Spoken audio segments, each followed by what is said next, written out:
And here we are for part two. All right, where we left off a second ago was he's getting these lines off this here soft line.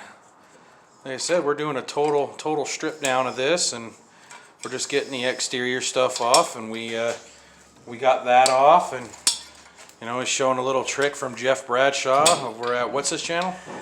Go to Elderly Iron at YouTube.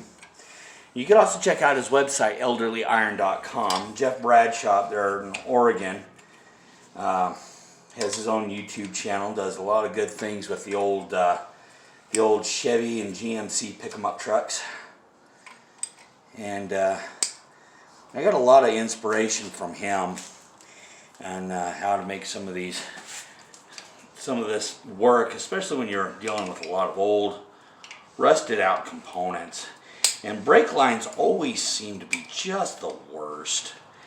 You know, I've had that problem on Floyd. I've had it on here in Green and Nasty.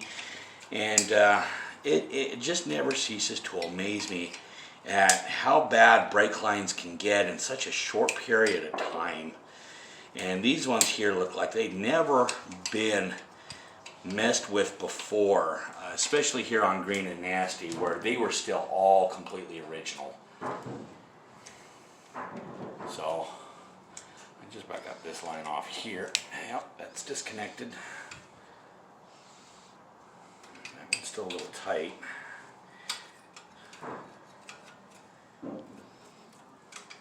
Come on, get on there. Now at this point I could probably go to using a conventional 7/16 open end wrench, but what's the fun in that? Alright, that just leaves this guy here, which I can guarantee it just ain't gonna come loose. No. Maybe a little impacting action from the old Tanya Harding. Alright, well, we're going to give her a pause real quick. Give us just a second. Yeah, that'll work out. Sorry about that. I had a little bit of a private phone call. So, looks like the doctor here is doing his little heat and beat trick. Try to get this one off.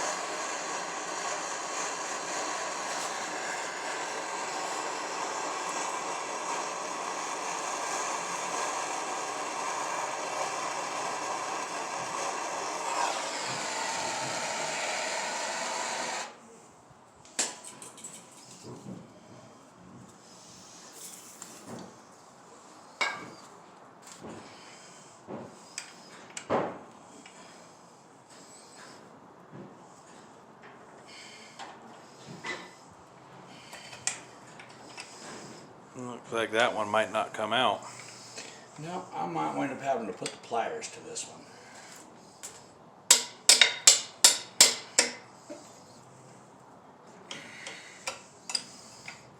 Should have heated it up beforehand.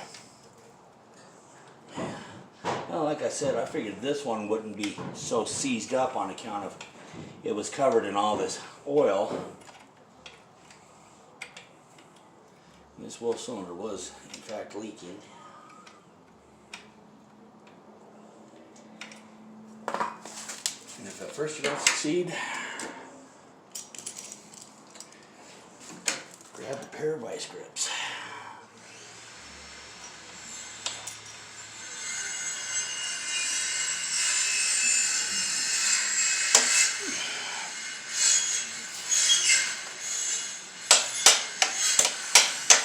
Is that spinning?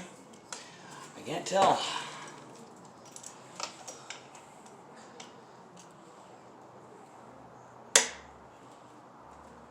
Nope, it's slipping.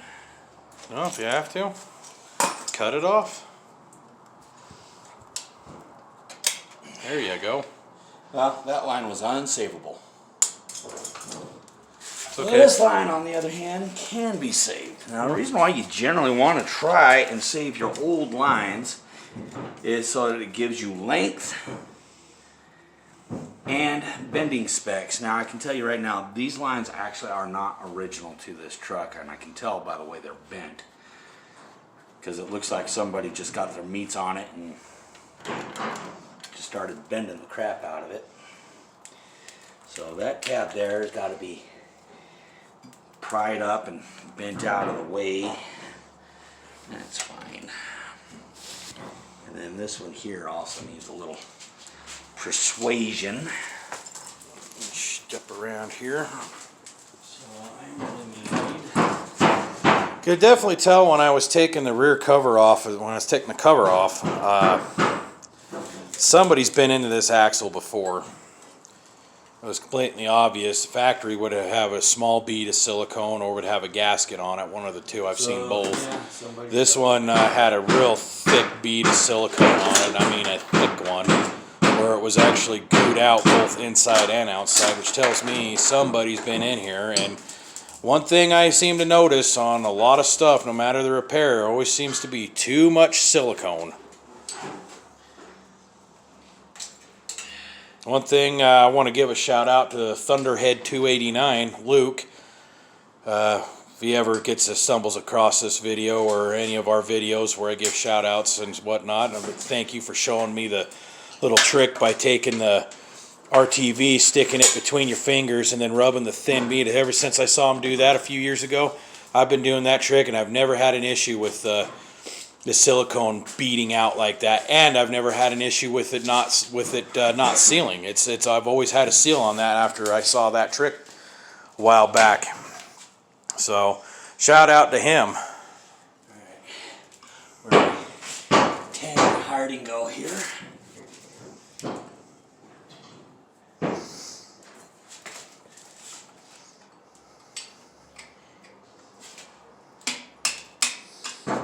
Kind of hard to tell exactly what it is he's doing right there, but getting that there line out.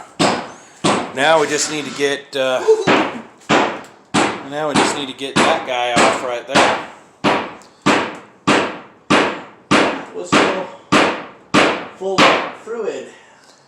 And now mind the beating come from our neighbors over there.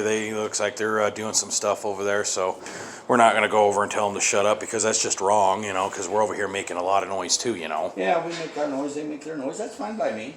Yeah. We can be noisy. Exactly. Everybody's allowed to be noisy. Noise is good. We like noise. We like lots of noise. Exactly. So. All right, now article coffee for this.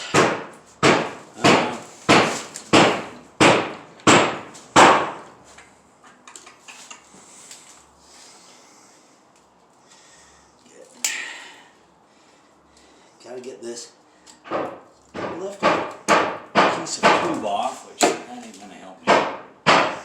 That way.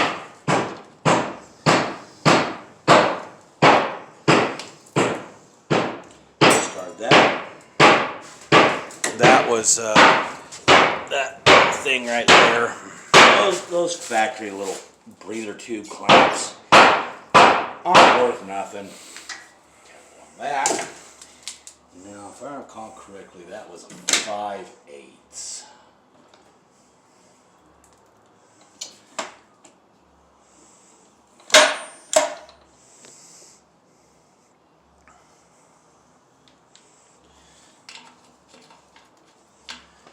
No, by the way, this is Labor Day 2020.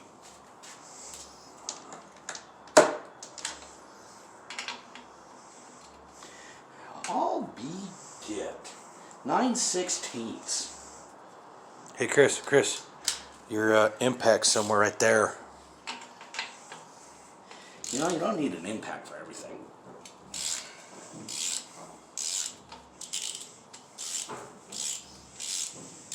And in case those of you are wondering, are we going to finish taking these leaf spring mounts on both sides off? Yes. It don't take a genius to figure out how to do that, so it's probably something we're not going to show on camera. But there's your soft line and your breather nipple.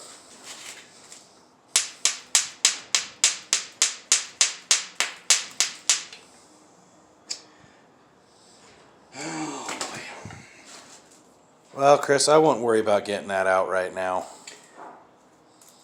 Yeah, that's something I can work on later.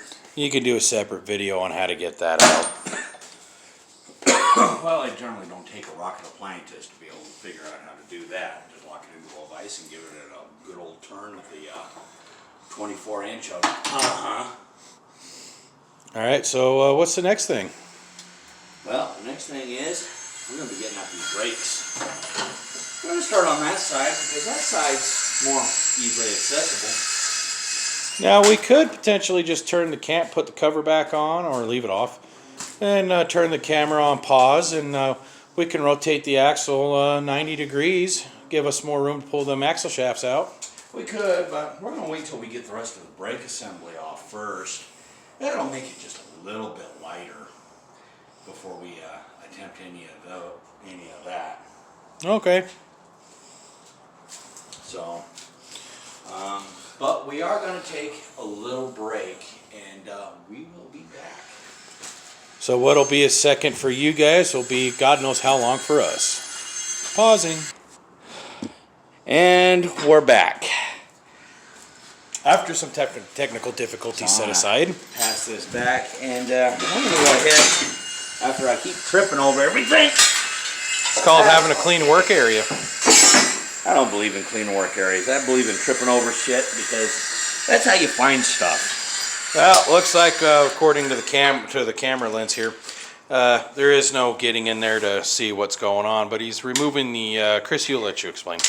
I'm gonna start by removing the old brake hold down springs. And normally there's a tool you can get, and you can actually order it through O'Reilly's. I don't know what they cost now, but back when I got it, it was about $50 special order. And all it consists of is just a hardened piece of metal about yay big in diameter with a notch cut into one end, so you can grab hold of this spring, try and give her the old razzle up.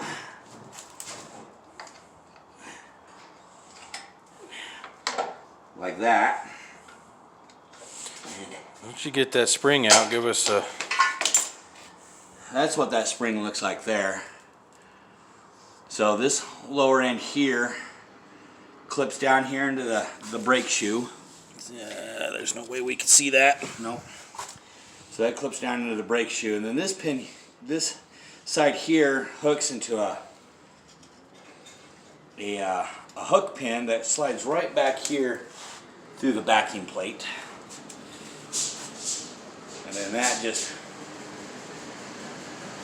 hooks forward onto that like there, and that's what holds the shoe back and keeps it from flopping around. Like, Sorry guys, sorry about the shitty camera work, but trying to get myself adjusted so I can look through the lens so I see where the camera's pointing and not over the lens, and realize I'm not actually filming what he's showing. yeah, keep your eye on the camera. Yeah, I know, I'm a shitty cameraman. Obviously. Bad cameraman. No donut for you. Who said anything about donuts? Okay, no pork rinds for you. Pork rinds? Pork rinds.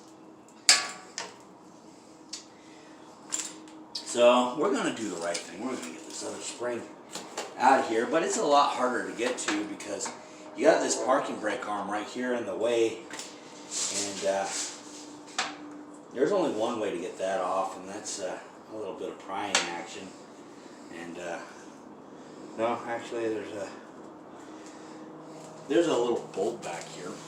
I'm going to go ahead and remove that and just kind of strip that all out of there, because this parking brake cable wasn't really attached to it. In fact, none of that was, and the cable itself is gone. That's probably some of the grinding I've been hearing. That's okay. So at this point, I need, not that.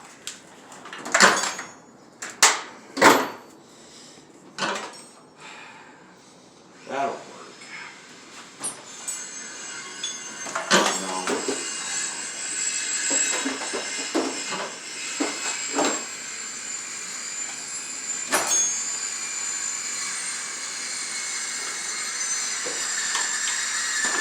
No.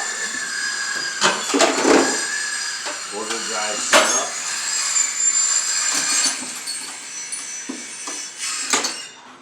extension, which this kit does not come with. And cameraman want to hand me that penetrating burl there, not unless there's another can. Oh, never mind, there's a can right here. There ain't much Not left. much left in it, but It'll work. hit up both sides So here. it looks like he's going to be taking the wheel cylinders out. Now, we're going to do a more in-depth... no, wheel cylinders are going to be about the last thing that comes off. we're going to be doing a more in-depth, true step-by-step video or series of videos, if we have to, on doing drum brakes on these Sterlings, because I'm not going to be doing my Super Duty upgrade on my F250 like I wanted to. So, we're going to be going through and rebuilding what it has.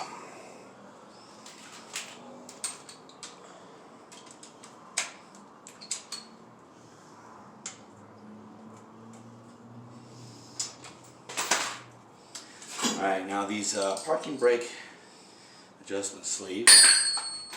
This is my 3/8 drive, not my 1/4 drive.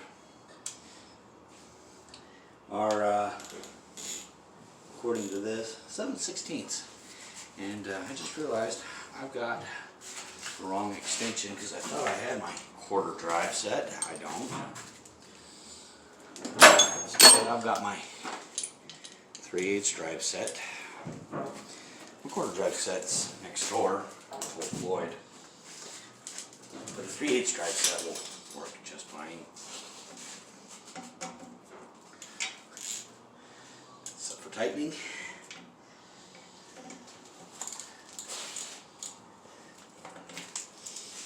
Removing the parking brake. Yep.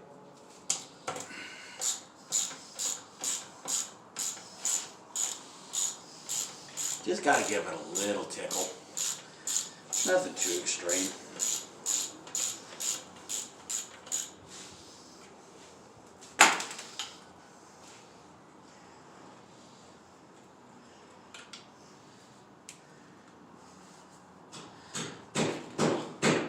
Nut there.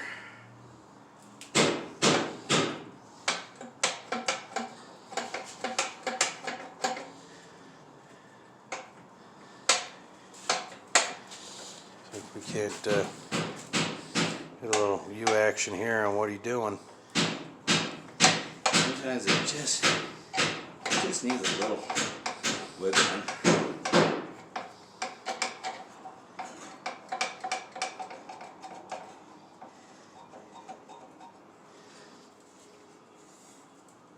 And it is in there. There is also a little washer in there. Punch it out. There's that cable right there. I'm pretty sure the other end of that is gone.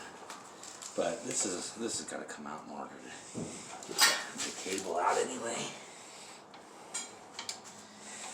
So what he's talking about is that, for those of you who might be wondering.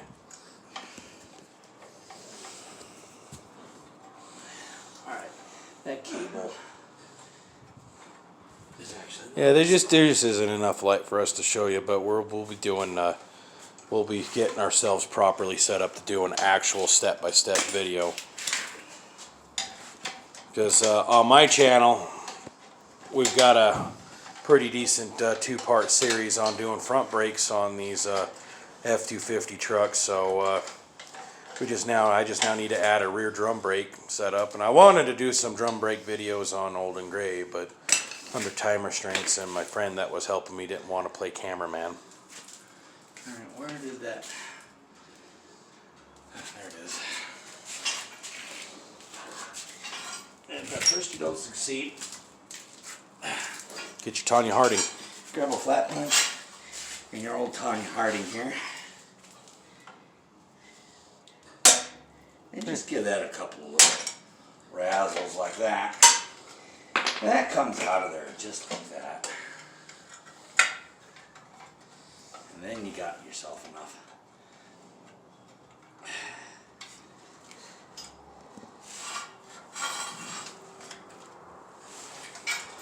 Okay, maybe you don't have yourself enough slack. There you go. And the whole thing comes out of there just like that. That's that thing right there. So I think we're getting a little sun saturation here. So We've got to come down just a wee bit more. yep, there we Just go. gotta make it a little bit darker in here because now not only can the camera not see, but I can't see either. But that's okay. Well, he's got his tripod for his lights and stuff right there, but no lights. Yeah, that's because I told you one was sitting underneath Floyd over yonder next door, and the other one's at home.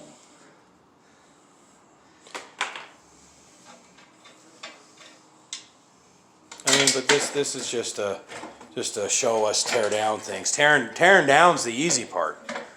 It's the putting back together is the more difficult part. But tearing it down is only half the battle.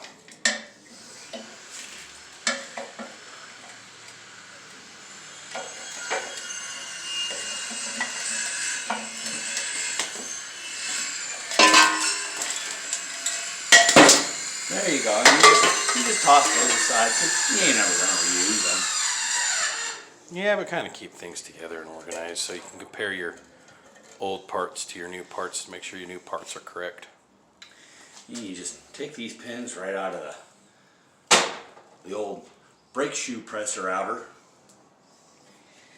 Now you can work these over. You know what I say, Chris? Just leave that on there because as soon as we get these hubs off, you can just undo those 4 bolts right there, and just take the whole backing plate off. Yeah, but I'd still wind up needing to strip it. Easier to put the backing plate in a bench vise and get it off that way. You see, boys and girls, and eventually I wouldn't mind having my own actual shop, whether it be a garage attached to my house or an actual shop that I can build that is a shop, you know, like an old warehouse or something, you know, prefabricated steel building, something like that. You know, like what Eric the Car Guy has, and be able to work out of something like that. Where we got proper lighting. Tools and, you know, space to put tools and plenty of room to work instead of in a 12 foot wide storage shed with no electricity and no room for benches. And no environmental controls. Which is something I'm hoping to build down in Arizona.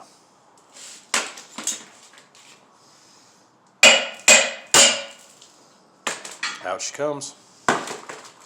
One wheel cylinder.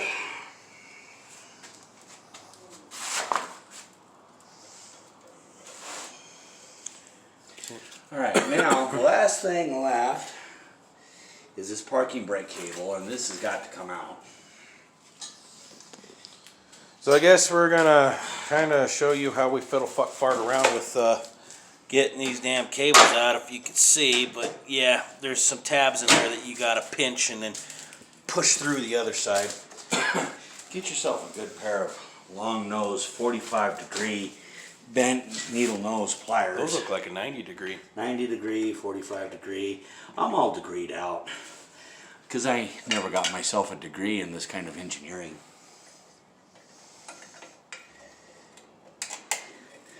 So you take, you just kind of pinch those, and I really do need more light. Well, how's that? A little better.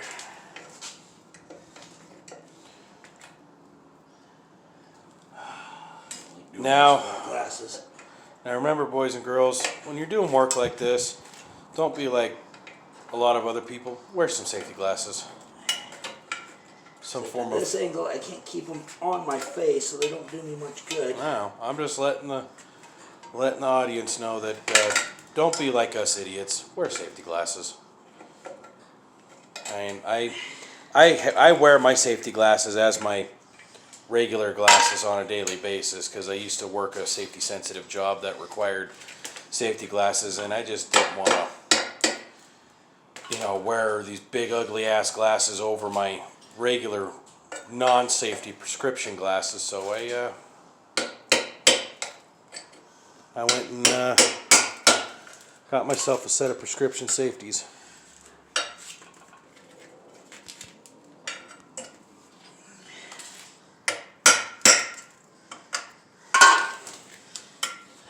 Help me understand this.